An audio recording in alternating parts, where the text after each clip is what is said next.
In Laboratory Reddit, today's story is... My daughter abandoned me for her narcissistic father after 21 years together, until her fiancé gave her an ultimatum that changed everything. It had been several years since my daughter Scarlett had distanced herself. From the moment she turned 18, she began to move away from our once close and affectionate relationship. I fully understood her need for independence, but what happened next was something I could never have imagined. On her 21st birthday, I discovered through her social media that she had re-established contact with Marcus, her biological father. We hadn't spoken about him in years. I had kept the details of his absence from her as much as possible, but now it seemed that all my efforts had been in vain. She posted a photo of her with him, smiling as if there had never been any problem between them. That image hurt me more deeply than I wanted to admit. When Scarlett called me the next day, there was an unusual emotion in her voice. She told me she was happy and that she had made peace with Marcus. She asked me if I didn't think that was worth celebrating. I tried not to show my pain, but hearing her talk so enthusiastically about him gave me a terrible feeling in my stomach. I replied that I was glad she had found peace, but I couldn't hide the disappointment in my voice. There was something in the way she was talking that made me feel like I was losing her. The conversation took an unexpected turn. Scarlett mentioned that because of everything she and Marcus were recovering, she felt she needed some space away from me. Her tone was casual, almost as if she were telling me about a trip she was planning to take. She explained that she simply couldn't balance everything at the moment and that she thought she needed to distance herself. Her words hit me like a punch in the stomach. I wasn't surprised, but the firmness in her voice left me speechless. She didn't even give me the courtesy of a proper goodbye. That was the last time I heard from her for weeks. I tried to get in touch with Scarlett, but my calls and messages went unanswered. I assumed she was too busy with her renewed relationship with Marcus. But then George, Scarlett's fiancé, called me. He and Scarlett had been together for 8 years, 5 as friends and 3 as a couple, and as far as I knew, their relationship was solid. George was a stable and reliable person, something Scarlett needed to balance her impulsive and temperamental tendencies. George's voice on the phone sounded tense. He began by telling me that he needed to talk to me. I could hear the seriousness in his tone.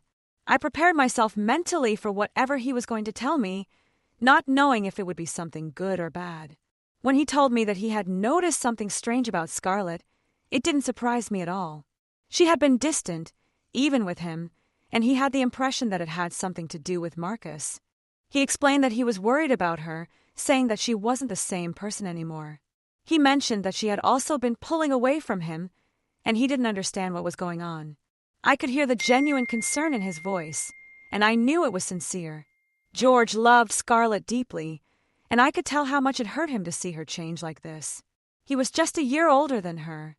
I took a deep breath before revealing the truth to her. I wasn't sure how she would react, but she deserved to know.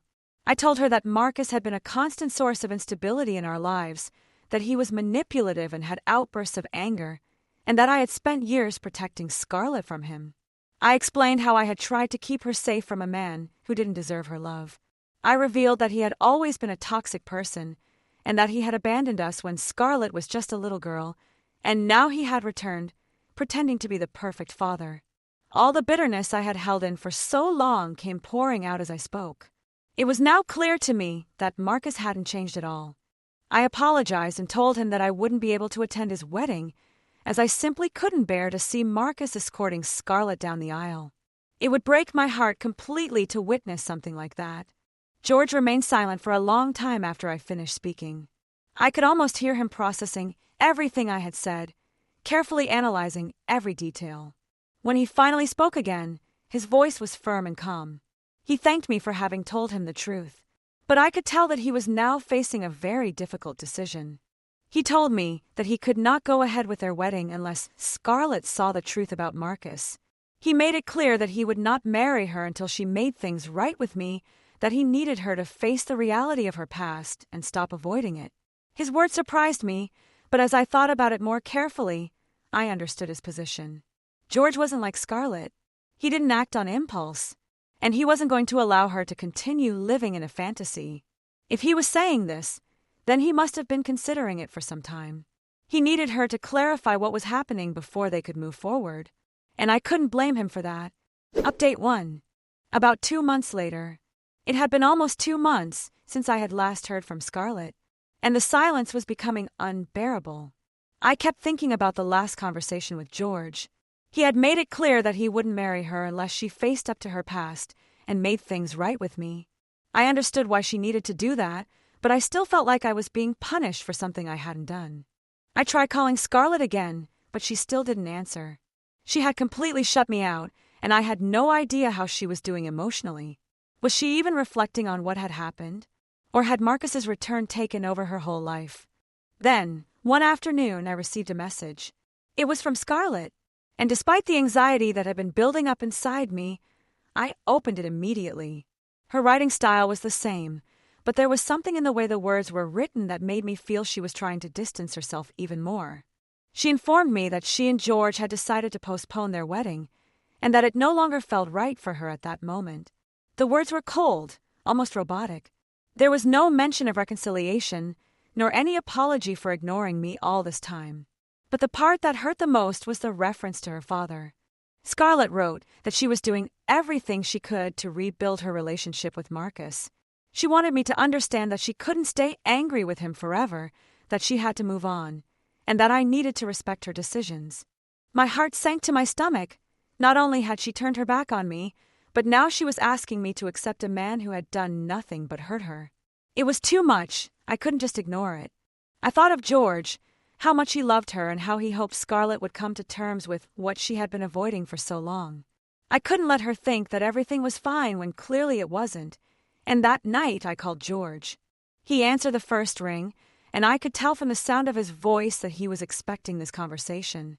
He remained silent while I explained what had happened, the message, the distance, and the coldness in Scarlett's words. I confessed that I was no longer sure what to do. I loved my daughter, but it was clear that she was choosing to ignore everything I had done for her over the years. I asked him if he thought I was wrong to feel hurt. George sighed deeply. He told me he knew it would take time for Scarlett to realize what she was doing, but he couldn't just watch her throw everything away. He mentioned how she had started to isolate herself even from him. He said it was like trying to love someone who couldn't see the damage she was doing to herself and to others. It was painful to hear, but I knew that George had been dealing with his own emotions. He had been patient, more patient than I would have been in his place, but now I knew that he was growing increasingly frustrated. I loved Scarlett, but I also knew that love was not enough to fix everything. Update 2. 1 month later. The days passed slowly and I had no news from Scarlett. It was as if she had completely disappeared from my life. All of you have advised me to be more considerate of George's emotions, and I have been. I am not taking it all out on him. I have had separate conversations with him that I have not included here. One day, unexpectedly, I received a call from George. He didn't waste time with formalities. His voice was sharp and urgent. He informed me that Scarlett had come to him the night before in tears, confessing everything. She had told him that she had been pulling away from me because she felt guilty about reconnecting with Marcus. She admitted that she didn't want to hurt me, but she had been too afraid to face the consequences of her decisions. George paused before telling me that Scarlett had asked for my forgiveness. She had finally realized the impact of her actions and was willing to make things right. But there was a condition. She had requested that it be on her own terms. George made it clear that he wasn't going to let her off the hook that easily. He told her that if she wanted to reconcile with me and with him, she had to be sincere. No more excuses, no hiding behind the idea that Marcus was some kind of hero. Scarlett needed to face the damage she had caused and be completely honest. When George said that, Scarlett was ready to try again. My emotions were in turmoil. Part of me wanted to run to her, hug her, forgive her, and pretend that nothing had happened. But another part felt that I couldn't just forget the way she had treated me. The years of sacrificing for her, protecting her, and loving her unconditionally seemed to have meant nothing in the end. And now, after everything, she just wanted us to pick up where we left off. I told George that I needed time to think. This wasn't something I could just jump into without considering the consequences. What if he was only apologizing because he was afraid of losing everything? What if, after all this time, he really hadn't learned anything? George understood my position, but assured me that he would be there to support me, just as I had supported him. The manipulation from Marcus was one thing, but the way Scarlett had allowed herself to be influenced by his lies was something else entirely. George wasn't going to let her repeat the same mistakes. He wanted her to make a decision, not only for herself, but for the future they had planned together. By the time we ended the call, I felt more conflicted than ever. Scarlett had finally acknowledged that she was wrong, but I wasn't sure if I could trust her again. The pain persisted. My own daughter, whom I had raised with so much love, had simply ignored me. My heart wanted to forgive her, but my mind told me it wasn't that simple. I really hoped she wouldn't ruin her relationship with George, but at the same time, I didn't want her to just act impulsively. Update 3. 2 weeks later. The days after my conversation with George were confusing. I felt caught up in a whirlwind of conflicting emotions. I wanted to believe that Scarlett's apology was sincere. It wasn't until the following Sunday that Scarlett finally got in touch. She sent me a text message saying she wanted to meet, and my stomach churned with nerves. I didn't feel ready, not yet, but after a few moments of internal debate, I decided I couldn't avoid this situation indefinitely. When I arrived at the cafe, Scarlett was sitting at a table in the corner, looking more vulnerable than I remembered. She was not the confident, independent woman I had raised. She looked fragile, as if she was trying hard to keep her composure, but not completely succeeding. When she saw me, she immediately stood up, her face reflecting a mixture of hope and anxiety. I could see the tension in her shoulders, the way she was biting her lip, as if she wasn't sure what kind of welcome I would give her. I approached and sat down without saying a word. There was so much I wanted to express, but I didn't know where to start. She took a deep breath, and then began to speak before I could even organize my thoughts. She told me she was deeply sorry, that she had been acting out of fear and guilt for a long time. She explained how Marcus had manipulated her insecurities, convincing her that he was the only one who could truly understand her. She admitted that she had excluded me because she didn't want to face the anger and disappointment that she knew I would feel. But finally, she had realized that she had been wrong. She wanted to make things right between us. As she spoke, I could hear the sincerity in her voice, but something inside me still resisted. I wanted to believe her, but the reality was that she had hurt me in ways that I wasn't sure I could ever forget. The trust that had once existed between us had been destroyed. I had given her all of my love, and she had thrown it away for a man who had never cared for her the way I had. When she finished, there was a long silence. I couldn't look her in the eye. I simply stared at the table, feeling the weight of everything that had happened between us. After what seemed like an eternity, I finally spoke. I told her that I didn't know if I could forgive her, at least not at that moment. It wasn't just the betrayal. It was the way she had walked away when it suited her. I told her that I was tired of always being the one who had to make amends. She needed to take responsibility for her actions and understand the pain she had caused. Scarlett's face fell. I saw the little girl I had raised with so much love. I didn't expect her to be a perfect daughter, but some lines should not be crossed. She was still my daughter, and deep down I knew I wasn't ready to give up on her completely. She had hurt me, certainly, but I wasn't going to abandon her without giving her the chance to prove that she was capable of changing. However, that didn't mean I was going to make it easy for her. The following days were full of tension. Scarlett and I kept a certain distance, but there was a tacit understanding that things could not continue as they were. I had given her the space to reflect, and now it was time for her to make a decision.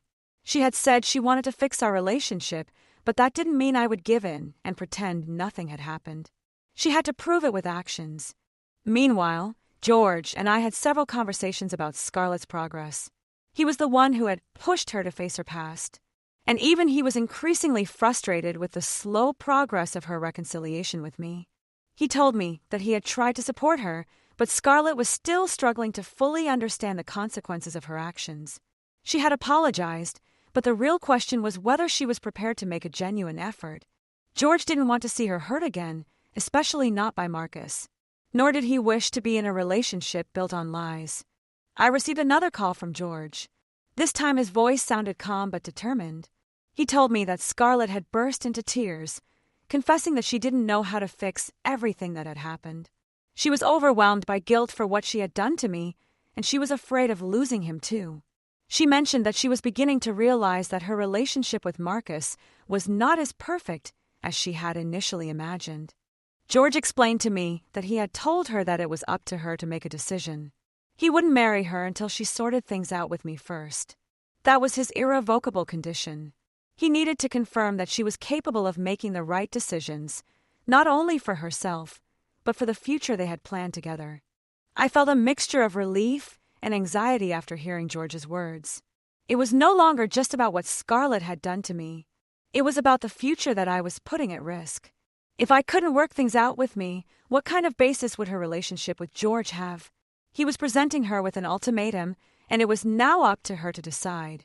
I knew Scarlett wouldn't take this decision lightly. Update 4. A few weeks had passed since Scarlett had started to make an effort to rebuild our relationship. Every day was a delicate balance of moving forward cautiously, taking things one step at a time. I could see she was sincerely trying, and that gave me some peace of mind. Many of you have pointed out to me that she is still just a young woman, and I understand your perspective, but the pain does not diminish. Imagine your child choosing a narcissist over you. It would make anyone reconsider their life choices. Many have commented that I have been focusing too much on trust. And indeed, I have. Imagine going from having a very close relationship to hearing, "Hey, you're invading my space," then, "Hey, you're a bitter person," and finally, "Goodbye, I don't want you in my life." You can't treat someone like that and then expect them to look at you the same way as before. Now back to the story. Life, as it always seemed to do, had a way of taking unexpected turns when you least expected them. I was sitting at the kitchen table enjoying my coffee and flicking through a book when the doorbell rang. I wasn't expecting visitors, and a wave of unease washed over me as I put down the book and got up. I hesitated before opening the door. When I finally did, I saw Marcus standing there, arms crossed over his chest, that characteristic smile on his face. It was the kind of smile that made my blood boil, the kind that announced that trouble had come to my door. I hadn't seen him in years, and sincerely hoped never to do so again.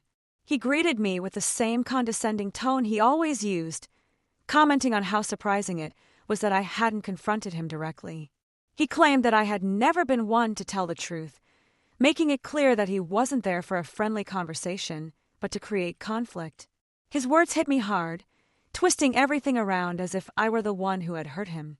But Marcus always had a knack for making it look like it was my fault. I told him straight out that I didn't want any kind of relationship with him and reminded him that he was standing on my property, so he'd better not cause a scene. He laughed dismissively. His smile widened. He claimed that he had been watching me and knew all about Scarlett's supposed redemption campaign. He sneered that Scarlett wasn't coming back for me, but because she was desperate not to lose her fiancé. His words cut me to the quick. I had been doing everything I could to rebuild my relationship with Scarlett, and there he was, trying to undermine all our progress with his poisonous lies. I replied by telling him that he had no right to speak to her like that, especially after how he had manipulated her into believing that I was the problem. I accused him of thinking he could return to our lives and control everything, as if he had some right to Scarlett's loyalty. He came closer to me, his face just a few centimeters from mine, trying to intimidate me. He declared that Scarlett belonged to him, claiming that she was only making changes because he allowed her to. He mocked me, saying that I would never be enough for her like he was. That was the limit of my patience. My body tensed as years of anger, frustration, and anguish surfaced. Without even thinking, I slapped him across the face. The sound of my hand hitting his cheek was sharp, breaking the tense silence in the house. For a moment, everything stood still. Marcus stood there, his face red from the force of the blow, looking at me with an expression of disbelief. He couldn't believe I had really hit him. I leaned forward, my voice slow but firm, telling him that he couldn't come into my house, spread his lies, and act as if he controlled my daughter. I made it absolutely clear that Scarlett was mine, my daughter, my family, and nothing he could say or do would change that. He wiped his cheek with his hand. His expression changed to one of rage as he accused me of trying to take him away from Scarlett's life. He claimed that I was completely wrong if I thought I could succeed. I took a step back, shaking my head. I told him he had never really cared about Scarlett, and that he had done nothing but poison her mind against me for his own benefit. I reminded him that he was not her savior and never would be. For a moment, we stood there, locked in a silent battle of wills, but I knew that Marcus would never listen to the truth, not when it didn't serve his own interests. Finally, he turned and stormed towards the door, muttering that this wasn't over and warning me that he wouldn't be able to keep Scarlett away from him. He slammed the door shut, leaving the house in an eerie silence. The tension in the air did not dissipate. I stood motionless for a moment, my hands still tingling from the force of the slap. The echo of Marcus's voice still resonated in my mind. It wasn't over. It would never be over with him, but just as I was beginning to compose myself, I heard the unmistakable sound of the bedroom door slowly opening. I turned just in time to see Scarlett standing there, her eyes wide, her face completely pale. She had been listening to the whole conversation, every word, every angry exchange between Marcus and me. Her body was visibly trembling, her breathing shallow. She looked like she was about to collapse, but instead she rushed towards the living room with a speed that almost startled me. She screamed, asking me why I had allowed Marcus to say all those things. She exclaimed that he was a curse, her voice trembling with a mixture of pain and anger. I couldn't contain the pain in my chest as I watched her. My daughter, whom I had spent so many years protecting, was crumbling before me. I was finally seeing the truth about Marcus, but it was tearing her apart inside. I took a step forward, trying to get closer to her. I was about to speak, but Scarlett interrupted me. Her eyes filled with anger, her voice breaking as she blamed herself for everything that had happened. She said that she was the reason the wedding was falling apart. It was all her responsibility. He could hardly find the right words to respond as she continued, but then, with a firmer and more decisive voice than I had ever heard from her, she admitted that I had been right all along. At last she saw what Marcus really was. Before I could say anything, the front door opened again. I hadn't had a chance to lock it. He hadn't really left. He'd heard everything. I think he'd come here to confront me, but did he know Scarlett would be here too? His voice boomed as he entered the house, demanding to know what she had just said. His eyes fixed on Scarlett, and the venom in his voice as he accused her was evident. He said that she could not blame him, that it was her responsibility that their marriage was disintegrating. He told her that she had always been a disappointment to him. I saw Scarlett's eyes fill with tears, but now there was an indignation behind them that I had never seen before. She was no longer the young woman he had controlled. She was standing up for herself. Scarlett replied to Marcus, saying that he was the real disappointment. She claimed that he had ruined everything that mattered to her, the wedding, her family, her future. He had used her, he had manipulated her, and now he thought he could just turn up and tear her apart even more. Marcus tried to shout at her in response, but Scarlett didn't give him the chance. She told him that she no longer cared what he had to say. He'd had enough of his manipulations.